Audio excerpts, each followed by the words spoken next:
美国在台海冲突中获胜非必然，兵推惨胜之下，是否会断绝武力干涉的念头？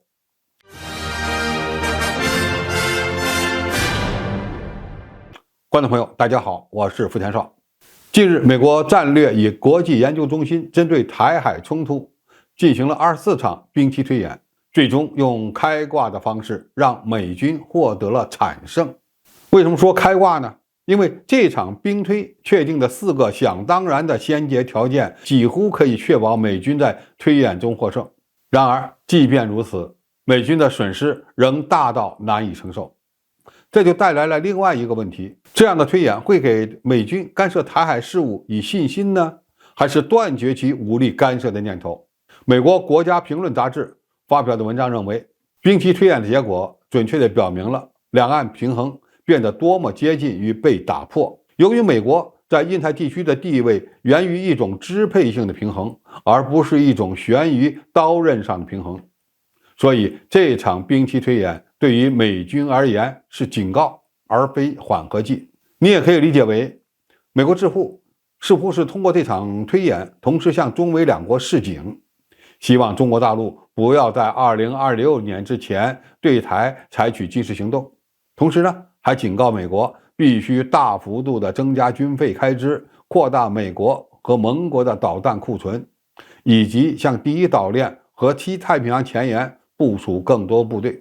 美刊认为，我们不必看重推演预测的冲突结果，客观的情况是，如果美国决心武力干涉，解放军只要在数周内让美军远离战斗，那么中国大陆必将赢得台海冲突的胜利。反之，如果美军在冲突前几周保持对台湾岛的补给，并对解放军的军舰和两栖舰艇发动防区外导弹打击，解放军要想防御也极为困难。然而，美军的这种干涉战术虽然从理论上讲得通，但是代价过于惨重。自二战以来，将首次出现美国航母和主力战舰的大量损失，数以万计的美国军人死亡，他们或被困在沉没的船只中，或在遭到轰炸的机场和基地内丧生。即使登上了台湾岛与解放军展开决战，美军士兵也会一个个的倒在泥泞的淤泥中。所以，一场代价高昂的胜利绝对是不可想象的。米刊认为，正如美国智库在兵棋推演中所展示的那样，当下台海的军事力量天平在理论上可能仍然有利于美国及其盟友，但这是有条件的。首先，美国必须迅速加强台湾的防御，并动用其全部军事能力。第二，不管日本愿意不愿意，美军必须能够利用日本的基地参战，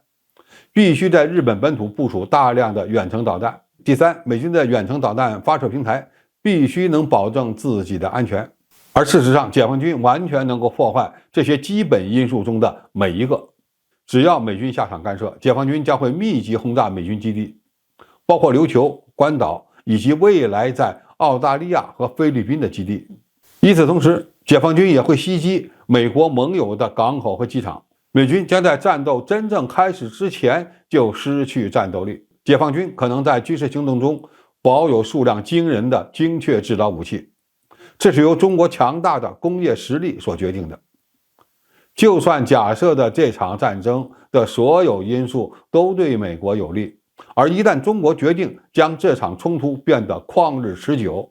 解放军将继续攻击美国的防御体系，从而直接影响美军在全球的战略地位。随着时间的推移，解放军将几乎肯定比美国海军重建的速度更快。5年或者10年后，美国将面临自己力量要弱得多的情况，中美海上控制权的权力交接将因此发生。所以，美国智库搞的这场兵棋推演，表面上看似乎是在威慑中国，但实际上同样在警示美国。在台海问题上，美军现有3个选择：一是建立一支强大到介入台海冲突也不会失败的军队，